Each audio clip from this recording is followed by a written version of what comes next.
विरोधी पक्षाच्या खासदारांनी संसदेमध्ये उपराष्ट्रपतींची नक्कल केली आणि त्याचा व्हिडिओ भारताचा पप्पू राहुल गांधींनी बनवला। भारताच्या संसदेला ऐतिहासिक परंपरा आहे। याच संसदेमध्ये भारतरत्न डॉक्टर बाबासाहेब आंबेडकरांनी भारताची राज्यघटना साकारली होती।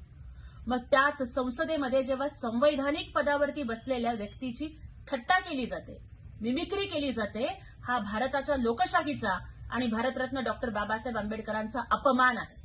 जर ह्यांना विरोधच करायचा होता, जर त्यांना मिमिक्रीच करायची होती, तर त्या विरोधी पक्षाच्या खासदारांनी स्वतःच्या पक्षाच्या ऑफिसमध्ये का बरं नाही मिमिक्री केली?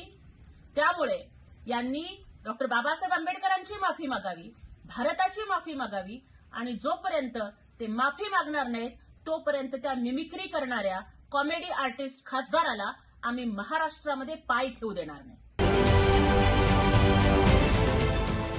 देश विदेशातील प्रत्येक घडामोडींचे लाईव्ह अपडेट मिळवण्यासाठी आता साम टीव्हीच्या सर्व सोशल मीडिया प्लॅटफॉर्मला लाईक, फॉलो आणि सबस्क्राईब करा।